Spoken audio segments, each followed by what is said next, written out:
Só que existe uma vertente que diz que o senhor Luiz está com medo. Está com medo porque a CPI, a Comissão Parlamentar de Inquérito, ela dá voz aos deputados. O presidente da OAB do Rio Grande do Sul, ele faz duras críticas ao STF, ao ministro Moraes. Notícias atualizadas do nosso Brasil e fortes profecias e revelações, vocês acompanham aqui no nosso canal todos os dias.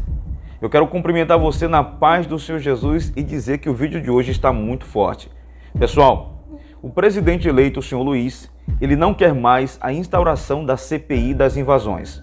Para muitos, esse seria aí o prato cheio para os esquerdistas detonarem a direita. Só que, de repente, a história mudou. O presidente do Senado, Rodrigo Pacheco, já tinha até dito que era a favor da CPI das invasões. Mas o senhor Luiz disse que não, isso não era mais interessante. Parece que surgiu aí um espírito pacificador, um espírito de unidade.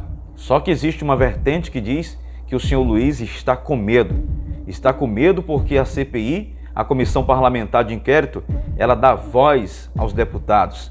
E isso abriria um leque de investigações. Agora então, depois que saíram os rumores de que a equipe do senhor Luiz, do presidente eleito, já sabiam das invasões, e aí então a situação ficou bem mais séria.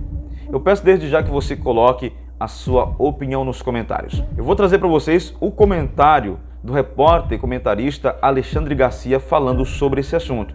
E na sequência, eu trago para vocês uma situação muito mais tensa. O presidente da OAB do Rio Grande do Sul, ele faz duras críticas ao STF, ao ministro Moraes. E eu peço que vocês acompanhem cada detalhe porque a situação ficou realmente muito séria. E como a gente sempre fala aqui no canal e posta para vocês, os profetas já tinham vaticinado acerca disso, que o Brasil viveria tempos tenebrosos. Confere esse vídeo, que Deus abençoe sua vida e a sua família em nome de Jesus. Aquela entrevista de Lula para a Globo News, que ele disse que não é bom fazer uma CPI para investigar os ataques de domingo, né? Domingo, dia 8 de janeiro, a baderna, os destruidores de patrimônio público, os vândalos, né? Fazer uma CPI para isso. Como é que ele respondeu? Ele disse: uma CPI pode não ajudar e pode criar uma confusão tremenda. Aí eu fico pensando, como assim? Não quer investigar? Uma CPI pode não ajudar e pode criar uma confusão tremenda. Será que isso vale para a CPI da Covid, que criou efetivamente uma confusão tremenda na cabeça das pessoas, dizendo que não havia tratamento, né?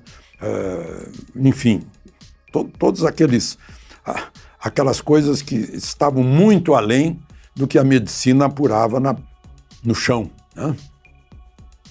E aí, né, eu fico pensando, é o seguinte, que uma CPI é uma investigação política, foge do controle a investigação política, porque aí não vai querer só saber dos agentes ativos da invasão e da destruição, mas vai querer investigar os agentes passivos, que poderiam ter prevenido e reprimido e evitado, né? Aí eu lembro do que disse o antigo chefe do gabinete institucional do governo Temer, quando houve 3 invasões de ministérios no mesmo dia, inclusive com fogo no Ministério da Agricultura, e ele disse, olha, a gente está sempre com a pior hipótese. E aí prevenimos, com a pior hipótese. O ministro da Defesa da época, Raul Jungmann, que era do Partido Comunista Brasileiro, disse a mesma coisa, que era plenamente defensável Palácio do Planalto, Congresso e Supremo, e ninguém entende como é que as pessoas entraram lá, né? Então, uma CPI investigaria isso, né? Investigaria porque todos os manuais de prevenção, de segurança, estão sempre baseados na pior hipótese. Se você vai planejar a segurança da sua casa, você não vai planejar que uma velhinha vai bater lá com um canivete na mão. Não, você vai planejar que vai chegar um bandido, vai querendo arrombar tudo e bem armado, né? Parece que isso não foi feito. O próprio Lula confessou na entrevista que ele deu, vou usar palavras dele, nós cometemos um erro elementar. A minha inteligência não existiu. Saí daqui da sexta-feira com a informação de que estava tudo tranquilo. Então, como tirar o governador de Brasília responsabilizando ou prender o comandante da PM responsabilizando? A PM não é a guarda do palácio. A PM é a guarda da rua. Não é a guarda. Quem é a guarda do palácio é a guarda presidencial, o batalhão da guarda presidencial, primeiro regimento de cavalaria de guardas, o gabinete de segurança institucional é que trabalha nisso, né? E, em geral, como lembrou o general Etchegóin, chama a Força Nacional, que tem mais experiência que os recrutas, né? E o Poder Legislativo tem a Polícia Legislativa e o Supremo tem a Polícia Judiciária, todos muito bem equipados.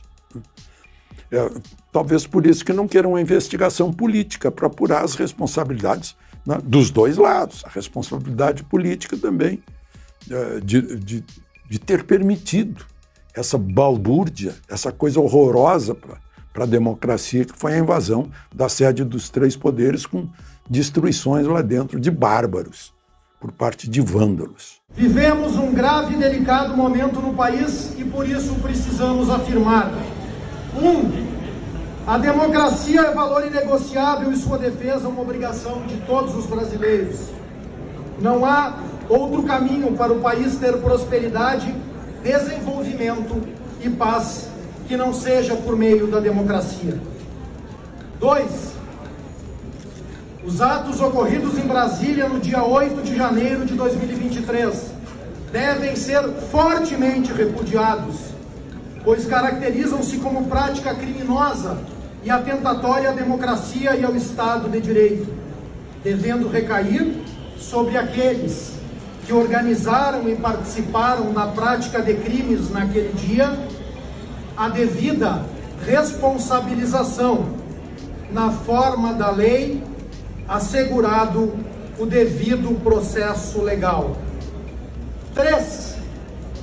Há excessos praticados por parte do Supremo Tribunal Federal em decisões proferidas no âmbito do inquérito 4781 e em relação aos fatos ocorridos em Brasília, que violam a Constituição de 88 e que violam também o Estado Democrático de Direito, prerrogativas da advocacia, além de usurparem competência do Ministério Público e da própria magistratura.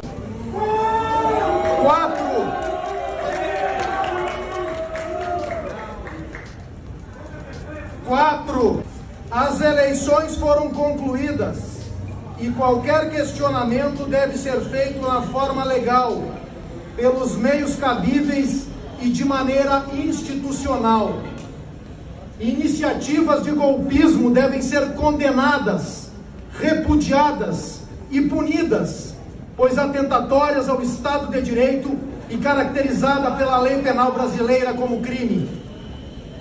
5.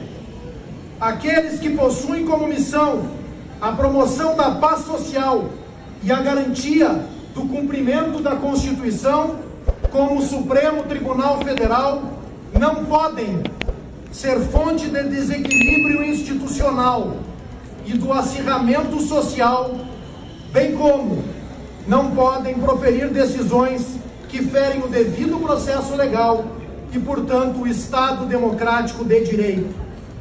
6. Cabe ao presidente da República, eleito, cumprir sua missão e falar para toda a sociedade, visando serenar os ânimos. 7. Cabe ao líder vencido ou aos líderes da oposição condenar expressamente iniciativas golpistas, criticar o governo e, se quiserem, criticar o processo eleitoral, desde que e exclusivamente pela via da institucionalidade. 8.